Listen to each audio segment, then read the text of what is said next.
Hello friends, welcome on our YouTube channel Priya educational hub. आज मैं CTET के paper 2 के एसएसटी का क्वेश्चन कराने वाली हूँ। क्योंकि एसएसटी में बहुत से स्टूडेंट को प्रॉब्लम हो रहा है, इस वजह से मैंने एसएसटी का क्वेश्चन चूज़ किया है।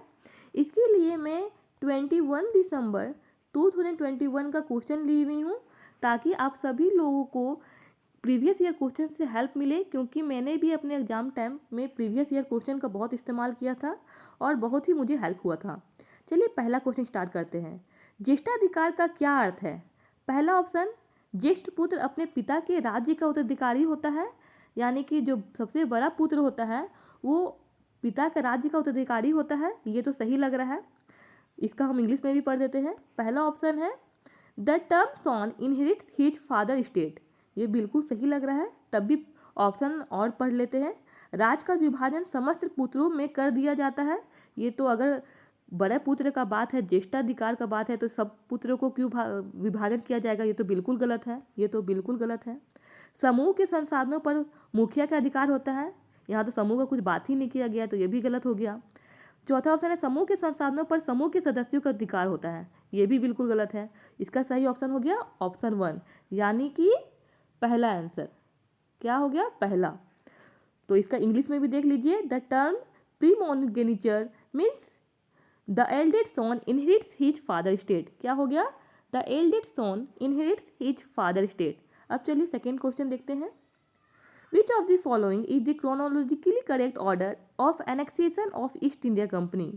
ईस्ट इंडिया कंपनी द्वारा कब्जे में लिए गए प्रांतों का निम्नलिखित का कौन सा क्रम सही है?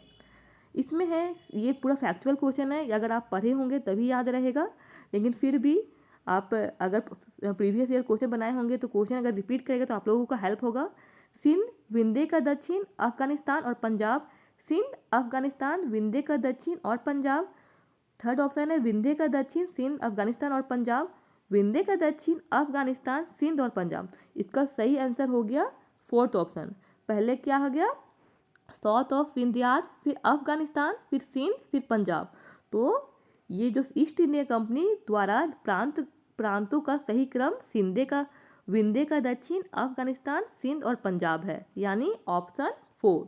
ऑप्शन 4। चलिए अब नेक्स्ट क्वेश्चन में चलते हैं। Option question number 33। Match match the column. उपयुक्त विकल्प का चयन करते हुए निम्नलिखित को सुमेल कीजिए। देखिए इस सब क्वेश्चन में होता है कि अगर आप एक दो भी जानेंगे तो आप सही आंसर पर पहुंच सकते हैं। पहला है सेतन वेतन अधिकारी, धार्मिक प्रसंग के प्रशासनिक, तीसरा है सेना नायक एंड चौथा है नगर। तो आप लोगों को किसी में भी थोड़ा सा भी जानते हो तो उससे आप लोगों का क्वेश्चन बन जाएगा। जैसे कि मैं अभी सेना नायक के बारे में जानती हूँ कि सी का होगा 2। क्या होगा? सी का 2, यानी फौजदार। और बचा यहाँ पे, तो यहाँ पे दिख रहा है सी का 2 में दिख रहा है, सी का 2 देखिए, ये दिख रहा है ऑप्शन नंबर 2 और ऑप्शन नंबर 4 में, यानी कि मुझे पता चल गया कि 1 और 3 गलत है। इसे कहते हैं एलिमिनेशन मेथड। इसे हम लोग सही आंसर पर जा सकते हैं। उसके बाद जो मुझे क्या हो गया, सेना नायक का हो गया फौजदार। ये तो आप जानते ही होंगे कि सेना का नायक को क्या बोला जाता है? फौजदार बोला जाता है। फिर देखिए सैनिक वेतन अधिकारी को बख्शी बोला जाता है। क्या बोला जाता है? बख्शी। अब देखिए ए का 3 और सी का 2 कहाँ लिखा हुआ है? ए का 3, सी का 2 मात्र एक जगह लिखा हुआ है, तो इस वजह से option 2 is the right answer. तो इसे और पढ़ लेते हैं। पहला हो गया सैनिक वेतन अधिकारी को बख्शी, सैनिक वेतन अधिकारी को बख्शी बोला जाता है। धार्मिक प्रसंग के प्रशासनिक को क्या बोला जाता है? मैं एक जगह अच्छे से कर देती हूँ। ए का हो गया 3, बी का हो गया 4, सी का हो गया 2 एंड डी का हो गया 1। तो आप ऐसे मैं यहाँ लिख देती हूँ। ए का हो गया 3, बी का हो गया 4, सी का हो गया 2 एंड डी का हो गया 1। तो आप इसका स्क्रीनशॉट भी ले सकते हैं, क्योंकि प्रीवियस ईयर क्वेश्चन बहुत रिपीट होता है। अगर एक भी प्रीवियस आ जाए तो आप लोगों का बन जाएगा। तो इसकी वजह से इसका आंसर क्या हो गया? Option number 2। क्या हो गया? Option number 2। तो इस तरह आप लोग अपने कॉपी में ज़रूर नोट डाउन करते रहें। अब क्वेश्चन नंबर 34 में कराने वाली हूँ। पितरा द्वारा उत्कीर्णित संगमरमर अथवा बलुआ पत्थर पर रंगीन पत्थरों को दबाकर बनाए गए। ये तो बिल्कुल सही लग रहा है, ये कथन ए तो बिल्कुल सही लग रहा है, क्योंकि क्वेश्चन में आजकल कथन ए कथन बी इस टाइप का क्वेश्चन दिया जा रहा है और पूछा जाता है कि ए और बी दोनों सही है, ए बी का सही व्याख्या करता है। तो इस तरह का क्वेश्चन आप लोग जरूर बनाएं, क्योंकि पहले इस तरह से क्वेश्चन नहीं पूछा जाता था, अब बहुत पूछा जा रहा है। शाहजहां ने इनके प्रयोग लाल किले में राजकीय न्याय और शाही दरबार के अंतर संबंध पर बल देने के लिए किया। ये भी बात बिल्कुल सही है, दोनों बात बिल्कुल सही है। तो इसका क्या आंसर हो गया? ए बी दोनों सही है। क्या हो गया? ए बी दोनों सही है। इसका आंसर हो गया ए बी दोनों सही है। मैं इंग्लिश में भी पढ़ देती हूँ। Pietra dura are coloured stone placed in depression carved into marble और सैंड स्टोन्स। बिल्कुल सही बात है। Shahjahan used this in Red Fort to emphasise connection between royal justice and imperial court. तो इसमें क्या हो गया? Both A and B are true. अब मैं 35 क्वेश्चन में चलती हूँ। पहले हिंदी पढ़ा लेती हूँ। शिक्षा मौखिक थी और गुरु शिष्यों की आवश्यकताओं के अनुसार निर्धारित करते थे कि क्या पढ़ाना है। छात्रों को अलग अलग कक्षाओं में नहीं बांटा जाता था। गुरु छात्रों के अधिगम के स्तर के अनुसार से छात्रों के समूह से शैक्षिक आदान प्रदान करते थे। ये क्या बताता है? शिक्षा का आदान प्रदान अव्यवस्थित है, प्रणाली लचीली है। सी ऑप्शन प्रणाली स्थानीय जरूरतों के अनुकूल है एंड डी ऑप्शन शिक्षक छात्रों को अपने विचार प्रकट करने की अनुमति नहीं देते। तो इसमें देखिए फिर इसके बाद इस तरह का क्वेश्चन आजकल बहुत आ रहा है। ए बी सही है, बी सी सही है, ए सी सही है, बी डी सही है। तो आप लोगों को क्या लगता है कौन सा सही है क्वेश्चन नंबर 35 में? तो ये तो बिल्कुल सही है कि क्या बोला जाता है यहाँ पे, इसका ऑप्शन हो गया बी और सी सही है। 35 पर क्या हो गया? बी और सही है, क्योंकि आप लोगों को तो ये तो पता ही चल रहा है कि जो प्रणाली लचीली है। अगर शिक्षा में जो गुरु है वो बच्चों के आवश्यकताओं के अनुसार वो क्या पढ़ाना है और छात्रों को अलग अलग नहीं बांटेंगे, तो क्या होगा कि ये तो प्रणाली लचीली हुई। और प्रणाली जो है स्थानीय ज़रूरत मतलब बच्चों की ज़रूरत के अनुसार ये बनाई गई है। तो ये इसमें क्या हो गया? बी और सी सही है, ये और ये सही है। और इसमें ऐसा नहीं है कि यहाँ पे अनुमति नहीं देता, ये डी और ए बिल्कुल गलत है। तो इसका सही ऑप्शन क्या हो गया? 2 बी और सी इज द राइट आंसर। चलिए नेक्स्ट क्वेश्चन में चलते हैं। यहाँ मैं इंग्लिश में भी एक बार दिखा देती हूँ। The transaction of education is unsystematic wrong. The system is flexible. बिल्कुल सही है। The system is situated to local needs. हाँ, बच्चों लोग के नीड्स के अनुसार बनाया गया है। The teacher does not allow children to express their views. ये तो बिल्कुल गलत है, ये तो यहाँ तो अलाउ किया जा रहा है। तो इसका क्या हो गया? ऑप्शन नंबर 2 बी एंड सी। चलिए 35 क्वेश्चन में चलते हैं। 36 नंबर में बहुत अच्छा क्वेश्चन है, क्योंकि मोहम्मद बिन तुगलक से बहुत सारे क्वेश्चन आता है। तो इसका है Mohammad bin Tughlaq was criticised for appointing a wine distiller, a barber and a cook to high administrative posts. मैं हिंदी में पढ़ देती हूँ। शराब बनाने वाले, कथन ये है, शराब बनाने वाले नाई और बावर्ची को ऊंचे प्रशासनिक पदों पर बैठाने के लिए मोहम्मद तुगलक की आलोचना हुई। या बिल्कुल बात सही है? आपको क्या लगता है, हुई है कि नहीं हुई है? ये बिल्कुल सही है। क्या है? ये बिल्कुल सही है, कथन ए बिल्कुल सही है। फिर दूसरा ऑप्शन है, यह उस समय में प्रचलित सामाजिक आर्थिक रूढ़िबद्ध धारणा को दर्शाता है। ये तो बिल्कुल बात सही है कि हाँ, उस समय का जो धारणा था क्या कि जो ऊंचे प्रशासनिक पदों, ये जो धारणा था वो उस समय का रूढ़िबद्ध धारणा को बताता है। ये तो बिल्कुल बात सही है। मैं इंग्लिश में भी पढ़ देती हूँ आप लोगों को, एक minute. Muhammad bin Tughlaq was criticized for appointing a wine distiller, a barber, and a cook to high administrative posts. Statement A and Statement 2. This reflects the socio-economic stereotypes that may have been prevalent in those terms. तो इसमें क्या हो गया? ये बात दोनों सही है और दोनों एक दूसरे का सही व्याख्या करता है। तो क्या हो गया? ऑप्शन नंबर इसका 4 हो गया। Both A and B are true but B is the correct influence of A. मतलब बी जो है वो उसका करेक्ट व्याख्या करता है। तो इसका क्या हो गया? Option number 4 is the right answer. A और बी दोनों सही है और बी सही अनुमान है ए का। तो इसमें क्या हो गया? Option number 4, option number 4। अब चलिए नेक्स्ट क्वेश्चन में चलते हैं। क्वेश्चन नंबर 37 में है, बहुत इजी क्वेश्चन है। पद वेतन एवं सेव उत्तरदायित्व निर्धारित करने के लिए मुगलों द्वारा प्रयोग में लाई गई श्रेणीबद्ध व्यवस्था कहलाती थी। The grading system used by the Mughal to fix rank, salary and military responsibility was known as. बहुत इजी क्वेश्चन है, आप लोग ये जानते ही होंगे कि ये कौन सा सिस्टम था जहाँ पे पद वेतन और सैन्य उत्तरदायित्व निर्धारित करने के लिए मुगलों ने प्रयोग किया था। तो ये था मनसबदारी व्यवस्था, मनसबदारी सिस्टम। तो ये बहुत इजी क्वेश्चन था, आप लोग इससे जरूर कॉपी में नोट डाउन करें। आज से पहले नहीं जानते हो तो अपने कॉपी में जरूर नोट डाउन करें और रिवीजन करते ही रहिएगा। 10 दिन 12 दिन में 2-3 दिन में रोज़ रिवीजन कीजिए, क्योंकि एग्ज़ाम तो अभी चल ही रहा है, आप लोगों को काफ़ी हेल्प होगा। फिर क्वेश्चन नंबर 38, और मैं हिंदी इंग्लिश दोनों करा रही हूँ ताकि आप लोगों को समझने में कोई प्रॉब्लम ना हो। पहला स्टेटमेंट है, ब्रिटिश शासनकाल के दौरान भारतीय गोवा की ज़्यादातर भट्टियाँ अनुपयोगी हो गई थी। ये इसमें स्टेटमेंट 1 में क्या बोल रहा है कि जो ब्रिटिश शासनकाल में जो गोवा का जितना भी भट्टी सब था वो अनुपयोगी हो गया था। क्या ऐसा हुआ था? ये बिल्कुल हुआ था, बिल्कुल हुआ था। और इसका एक कारण औपनिवेशिक सरकार द्वारा जंगल का नया नियम लागू करना था। क्या ये बात था? ये भी बात बिल्कुल सही है। तो statement 1 and statement 2 both are correct and this is the best explanation of A. तो इसका ऑप्शन क्या हो गया? Option number 4 is the right answer. Option number 4 is the right answer.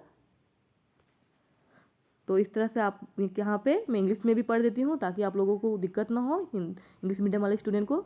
During this British period the furnaces in most Indian villages fell into disuse. Statement B है, one of the reason was the new forest law that the colonial government had enacted. तो इसका answer हो गया both A and B are true, but B is the correct explanation for A. तो इसका हो गया option number 4। चलिए अब मैं नेक्स्ट क्वेश्चन में चलती हूँ। 39 number, Mahatma Gandhi emphasized learning of craft in education because. बहुत अच्छा क्वेश्चन है। महात्मा गांधी ने शिक्षा में कारीगरी सीखने पर जोर दिया क्योंकि। पहला ऑप्शन है, यह बच्चों को पूरी तरह से स्वतंत्र बनाएगा। यह बात सही है कि गलत है? आप लोगों को क्या लगता है? ये बात तो नहीं बोला जा सकता है। बी ऑप्शन पढ़ते हैं, यह बच्चों को काबिल बनाएगा जिसे वे आजीविका कमाने में माता पिता की मदद कर सके। ये भी वो बात पूरी तरह से सही नहीं है। दिमाग और समझने की क्षमता को विकसित करेगा। तो ये बात बिल्कुल सही है कि इससे बच्चों लोग को दिमाग तेज होगा। महात्मा गांधी ने इस बात को बोला है कारीगरी सीखने के बारे में। यह गरिमा और आत्मसम्मान को वृद्धि की ओर ले जाएगा। यह भी बात बिल्कुल सही है। तो जहाँ पे सी और डी ऑप्शन होगा वो बिल्कुल सही रहेगा। तो मैं देखती हूँ सी और डी ऑप्शन कहाँ है। ये ऑप्शन नंबर 4 में है। तो C and D is the right answer. तो option 4 is the right answer. तो मैं इसे इंग्लिश में भी एक बार पढ़ देती हूँ। Mahatma Gandhi emphasized learning of craft in education because. पहला ऑप्शन है, it will make children completely independent. दूसरा ऑप्शन है, it will enable children to support their parents in earning a livelihood. तीसरा ऑप्शन है, it will develop mind and capacity to understand activities. And fourth option है, it will lead to promotion of dignity and self respect. तो इसका क्या हो गया? Fourth option is the right answer. चलिए और क्वेश्चन नंबर 40 में लास्ट 40 क्वेश्चन 10 क्वेश्चन कंप्लीट होने वाला है। बहुत इजी क्वेश्चन, ये क्वेश्चन मोस्ट इंपॉर्टेंट है। आप लोग अपने कॉपी में जरूर लिखें। इससे क्वेश्चन मेरा भी एग्जाम में आया था, तो आप लोग को ये जानना बहुत ज़रूरी है क्योंकि ये रिपीटेड क्वेश्चन है और बहुत ज़्यादा ही पूछा जाता है। Who has retain the book named गुलामगिरी। गुलामगिरी नाम की पुस्तक का लेखक कौन है? आप लोग इस बताइए अगर आप लोगों को आता होगा तो, क्योंकि ये क्वेश्चन बहुत ही इंपॉर्टेंट है और ये सीटेट वाले ये क्वेश्चन पूछते ही है। तो क्या हो गया इसका answer? Jyotirao Phule. Who has retain the book name गुलामगिरी। तो इसका सही आंसर क्या है? ज्योतिराव फुले। आप लोग जरूर कॉपी में लिख ले क्योंकि क्वेश्चन बहुत ही रिपीटेड है। क्योंकि मैं नहीं चाहती कि रिपीटेड क्वेश्चन भी आप लोग से छूट जाए, इसीलिए मैं प्रीवियस ईयर क्वेश्चन करा रही हूँ क्योंकि आप लोगों को एग्जाम में ताकि हेल्प हो। चलिए अब मैं दूसरा क्वेश्चन कराने वाली हूँ। 41 नंबर, पेरियार का गैर ब्राह्मण आंदोलन फिल इन द ब्लैंक्स विचारधारा पर आधारित था। पेरियार का जो गैर ब्राह्मण आंदोलन हुआ वो किस पर आधारित था? ये क्वेश्चन का आप लोग, मैं ऑप्शन पढ़ देती हूँ। समान देंगे और उसी तरह से हमारे साथ व्यवहार करेंगे, स्वयं को धार्मिकता से मुक्त करना क्योंकि सभी असमानताओं को ईश्वर की देन के रूप में प्रोत्साहित किया गया था। अगर इसे आप पढ़े होंगे पेरियार का गैर ब्राह्मण आंदोलन, तो ये क्वेश्चन बहुत आसानी से बन जाएगा क्योंकि ये क्वेश्चन बहुत ही फैक्चुअल है। तो अब क्वेश्चन नंबर 41 चल रहा है, तो इसमें मुझे option 2 is the right answer, क्योंकि इसमें ये हुआ था कि स्वयं को धार्मिकता से मुक्त करना क्योंकि सभी असमानताओं को ईश्वर की देन के रूप में प्रोत्साहित किया गया था। जितनी भी असमानता हैं वो तो ईश्वर की देन है, तो इसीलिए जितनी भी धार्मिकता को मुक्त किया जाना ही इसका क्या था, इस विचारधारा पर आधारित था पेरियार का गैर ब्राह्मण आंदोलन। तो थर्ड और फोर्थ एक बार पढ़ लेते हैं, तो इसका सही आंसर मिल चुका है ऑप्शन नंबर 2। क्या है? ऑप्शन नंबर 2 यानी 2 ऑप्शन। सामाजिक असमानताओं का विरोध के तौर पर ग्रंथों अभिलेखों में जो कहा गया है उसके विपरीत करना बिल्कुल गलत है, ये भी गलत है। फिर एक नए धर्म के उदय को बढ़ावा देना जो समावेशी हो तथा व्यक्तियों के लिए सम्मानजनक हो, ये भी गलत है। तो 3 ऑप्शन गलत। आप इसको लिख लीजिए, पेरियार का जो क्या हुआ था, पेरियार का गैर ब्राह्मण आंदोलन स्वयं को धार्मिकता से मुक्त करना क्योंकि सभी असमानताओं को ईश्वर की देन के रूप में प्रोत्साहित किया गया था। ये ऑप्शन राइट आंसर है। तो आप लोगों को ये जानना जरूरी है, और आप लोग इसे सिर्फ लिख लीजिए पेरियार का गैर ब्राह्मण आंदोलन, और एक एरो देके ये लाइन लिख लीजिए ताकि आप लोगों को याद रह जाए और रिवीजन करने में हेल्प हो। नेक्स्ट क्वेश्चन है, 1906 में संग्राम संगमा की बगावत इसलिए हुई क्योंकि जनजातीय समूह, चलिए पहला ऑप्शन को पढ़ते हैं, क्वेश्चन नंबर 42। ये है सिक्किम में जमीन की मालिकाना अधिकारों पर जोर दिया, ये बिल्कुल नहीं है। फिर मणिपुर प्रांत में अपने परंपरागत अधिकारों को जारी रखना चाहता था, बिल्कुल नहीं है। ये 1906 का संग्राम संगमा बगावत, इसमें सिर्फ आप ये लाइन लिख लीजिए, संग्राम संगमा की बगावत, और कब हुई थी? 1906 में। असम में औपनिवेशिक वन कानूनों का विरोध किया, ये बिल्कुल सही है। And option 3 is the right answer, हम लोग को मिल गया ऑप्शन 3 जो कि राइट है। त्रिपुरा में वन क्षेत्र में बसे रहने पर जोर दिया, ये गलत है। तो क्या हुआ? असम में औपनिवेशिक वन कानूनों का विरोध किया, वही है 1906 का संग्राम संगमा की बगावत, तो यही है। तो ऑप्शन नंबर 3 मैं यहाँ पे इंग्लिश में भी पढ़ देती हूँ। द रिवोल्ट ऑफ संग्राम संगमा इन 1906 took place because the tribal groups of Assam reacted against the colonial forest law is the right answer. अब मैं कराने जा रही हूँ क्वेश्चन नंबर 43। अभी तक मैंने 12 क्वेश्चन करा चुकी हूँ। औपनिवेशिक भारत में स्टील तथा लौह धातु कर्म में गिरावट पर चर्चा करने के लिए आप निम्न में से कौन सा कारण देंगे? जो भारत में जो स्टील और लौह धातु कर्म का गिरावट हुआ, उसमें से क्या कारण आप लोगों को सही लगता है? तो इसमें क्या होगा? पहला ऑप्शन है कि अंग्रेजों द्वारा नवाबों तथा राजाओं को हराने के परिणाम स्वरूप इंग्लैंड से आयात होने लगा था, ये तो बिल्कुल सही है, क्योंकि इंग्लैंड से आयात हो रहा था, इसी कारण से जो भारत में स्टील और लौह धातु कर्म में गिरावट होने लगी थी। नए वन कानूनों ने लोगों पर आरक्षित वनों में जाकर लकड़ी इकट्ठा करने पर पाबंदी लगा दी थी, ये भी बिल्कुल सही बात है। तो इसमें क्या हो गया? ए बी दोनों सही है, तो option 3 is the right answer. मैं इंग्लिश में भी पढ़ देती हूँ एक बार। Defeat of Nawabs and Rajas by the British resulted in imports from England, and the second option is new forest laws prohibited people from entering reserve forest to collect woods. तो both A and B is the right answer. चलिए next question चलते हैं 44 number. संविधान की समवर्ती सूची उपलब्ध कराई गई है, ये भी बहुत रिपीटेड क्वेश्चन है। राज्य सूची, केंद्र सूची, समवर्ती सूची, 3 सूचियां हैं संविधान की, तो इससे क्वेश्चन प्रायः बनता ही है। तो आप लोगों को इसे एक नोट्स बना लीजिए और आप लोग बहुत अच्छे से इसको तैयार कर लीजिए। जो क्वेश्चन बार बार आए हुए हैं उसे कॉपी में लिख लीजिए। पहला ऑप्शन है केंद्र की शक्ति को संकेंद्रित करने के लिए, बिल्कुल गलत है, क्योंकि समवर्ती सूची मतलब क्या होता है? समवर्ती सूची मतलब होता है कि राज्य और केंद्र दोनों उस मामले पर अपना कानून बना सकते हैं, तो ये तो बिल्कुल गलत हो गया। दूसरा ऑप्शन है राज्य को अधिक स्वायत्तता और स्वतंत्रता देने के लिए, तो यहाँ तो राज्य का बात अकेले हो गया, यहाँ पर केंद्र का बात हो गया, यहाँ पर राज्य का बात हो गया, ये भी गलत हो गया। केंद्र तथा राज्य के बीच संयुक्त जिम्मेदारी सुनिश्चित करने के लिए, ये बिल्कुल सही बात हो गया, क्योंकि यहाँ पे केंद्र और राज्य दोनों का बात किया जा रहा है, तो ये बिल्कुल सही हो गया। फिर यहाँ पे समुदाय द्वारा निर्वाह किए जाने वाले जिम्मेदारियों को अलग श्रेणी बनाने के लिए, ये भी गलत हो गया। तो option 3 is the right answer. Question number 44 भी कंप्लीट हो गया। 45, ये बहुत इंपॉर्टेंट क्वेश्चन है, इससे भी क्वेश्चन हमेशा बनता है, क्योंकि मैं इस वीडियो से आप लोगों को बता रही कि कौन कौन सा क्वेश्चन रिपीटेड है और जिसे मैं अपने एग्जाम टाइम में सॉल्व की थी। मैं प्रीवियस ईयर क्वेश्चन से ही अपना एग्ज़ाम क्वालिफाई कर पाई थी। अब देखिए, अफ्रीका में क्या है, आप लोग तो जानते ही होंगे अफ्रीका में क्या है। अफ्रीका में विश्व की सबसे लंबी नदी है, ये तो बहुत इजी क्वेश्चन है। अंटार्कटिका क्या है, अंटार्कटिका में स्थायी निवास, ये तो बहुत इजी क्वेश्चन है कि अंटार्कटिका में कोई मानव निवास नहीं कर पाता है, क्योंकि वहाँ बहुत ही बर्फीला जगह है, इसीलिए जितने भी क्या बोलते हैं, हम लोग को कुछ भी चीज़ एक्सपेरिमेंट करना होता है तो हम लोग अंटार्कटिका आइलैंड में ही करते हैं, और कुछ चीज़ गिराना होता है तो कहाँ, अंटार्कटिका का ही हेल्प लिया जाता है। फिर ऑस्ट्रेलिया क्या है, द्वीपीय महाद्वीप है, ये भी बहुत ईजी था।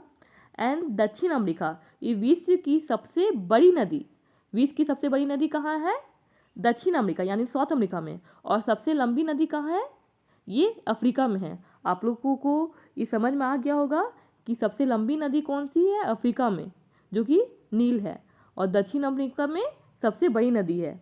तो इसका ऑप्शन क्या हो गया, ऑप्शन नंबर, आप मैं फिर से कर देती हूँ ताकि आप लोग स्क्रीनशॉट भी ले लें।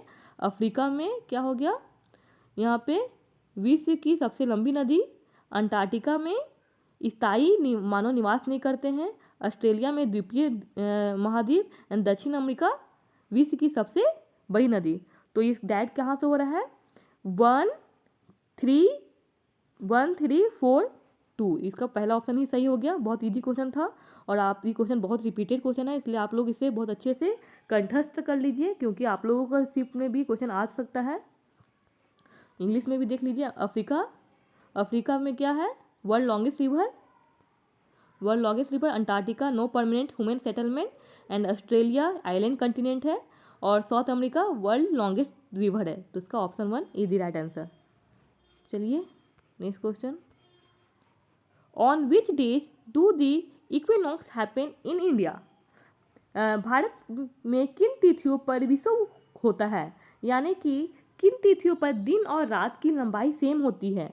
यह कब होता है, जब भूमध्य रेखा से कुछ ऊपर में जब सूर्य की किरण पड़ता है, तो कब होता है, किस समय दिन और रात का समय बराबर होता है। ये भी क्वेश्चन रिपीटेड क्वेश्चन है, आप लोग जो मैं बोल रही हूँ रिपीटेड क्वेश्चन है, उसे जरूर कॉपी में नोट डाउन करें या मेरे स्क्रीनशॉट जरूर ले लें और रिवीजन करते रहें, क्योंकि एग्जाम चल रहा है। अगर क्वेश्चन सही हो गया तो बहुत अच्छी बात है। तो इसका क्या आंसर हो जाएगा, 46 का आंसर हो जाएगा 4। 21 मार्च और 23 सितंबर को क्या होता है, दिन और रात सेम होता है। और भारत में विषुव कब होता है, 21 मार्च 23 सितंबर को। तो ये हो गया। अब चलिए 47 number, which is the longest latitude on the globe. Longest latitude क्या है, बहुत इजी क्वेश्चन है, ये भी क्वेश्चन रिपीटेड क्वेश्चन है। ये होता है ग्लोब पर सबसे लंबी अक्षांश रेखा कौन सी है, सबसे लंबी। आप जब पढ़ते होंगे यहाँ पे ये हो गया लैटिट्यूड, ये अक्षांश, तो सबसे लंबी कौन सी है, जो बीच में होता है, जो इक्वेटर है वो सबसे लंबी होगी। बहुत इजी क्वेश्चन है, इक्वेटर सबसे लंबी होगी, विषुववृत्त। तो ऑप्शन क्या हो गया, ऑप्शन नंबर 1।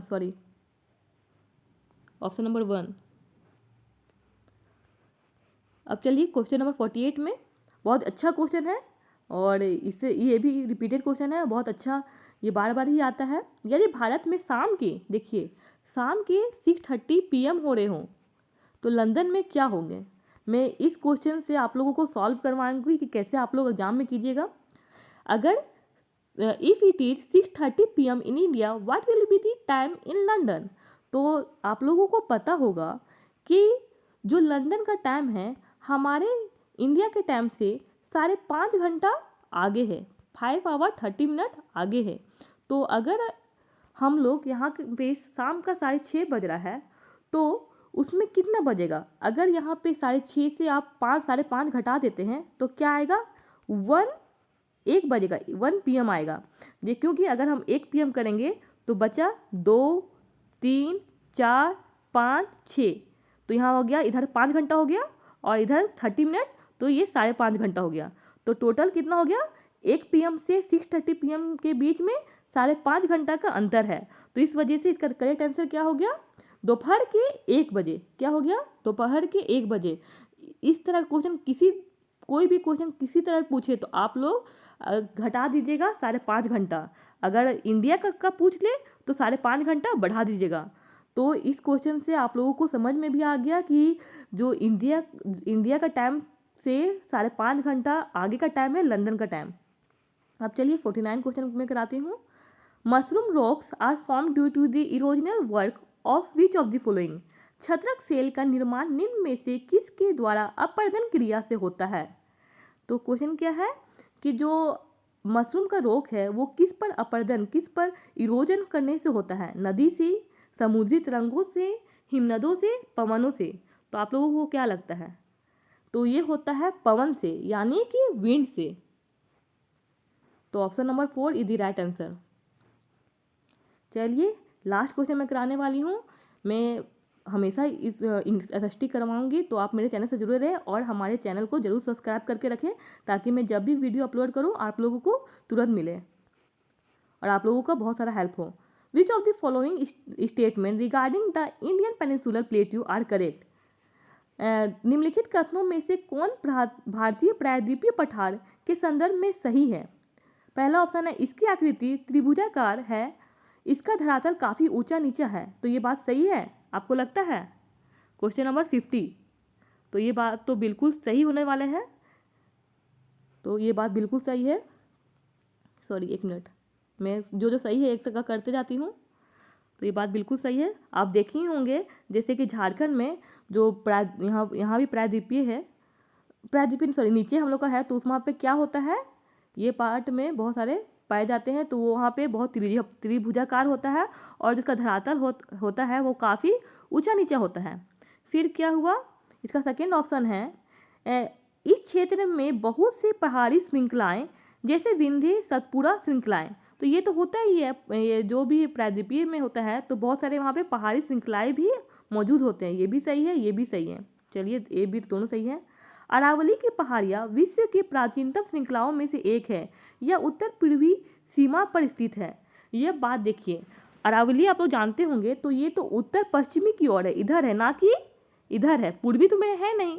इंडिया का अगर मैप बनाए तो सॉरी, तो ये तो मैं अभी जैसे तैसे बना दे रही हूँ, तो ये तो इधर है ना कि इधर है। तो यहाँ पे तो ये बोल रहा है उत्तर पूर्वी, जबकि ये उत्तर पश्चिमी में है। तो ये बिल्कुल गलत हो गया, ऑप्शन सी बिल्कुल गलत हो गया। अगर आप ऑप्शन सी भी जान रहे हैं तो ऑप्शन सी को अगर हटा दीजिएगा तो आपका बन जाएगा। तो यहाँ पे क्या हुआ, ए भी तो बिल्कुल सही है, ए और बी बिल्कुल सही है, तो ए भी होना चाहिए और सी नहीं होना चाहिए। तो ये क्या हो गया, option 3 is the right answer. अगर आप बिल्कुल ना भी पढ़े रहें और एक क्वेश्चन को एलिमिनेट कर दे तो आपका आंसर निकल के आ जाएगा। तो एक डी भी पढ़ ही लेते हैं। पश्चिम की तरफ बहने वाली नदियाँ नर्मदा और तापी इसी क्षेत्र में से होकर बहती हैं। ये भी बात तो बिल्कुल सही है, क्योंकि नर्मदा और तापी पश्चिम की ओर बहती है। तो D is the right answer. तो क्या हुआ, इसका आंसर हो गया ए बी डी। 1 मिनट। तो आपको यह वीडियो कैसा लगा मुझे ज़रूर कमेंट बॉक्स में बताएं, और आपको इससे कुछ भी हेल्प मिला हो तो मेरे चैनल को ज़रूर सब्सक्राइब करें। मैं इस तरह हमेशा आप लोगों को प्रीवियस ईयर क्वेश्चन के थ्रू काफ़ी हेल्प देने का कोशिश करूंगी, और आप लोग एक ज़रूर कॉपी में नोट डाउन करते रहे जितने भी क्वेश्चन आपने नया सीखा है, तो उससे आप लोगों को काफ़ी हेल्प मिलने वाला है। और इस चैनल को ढेर सारा प्यार करें। Thanks for watching. फिर मिलते हैं नेक्स्ट वीडियो में।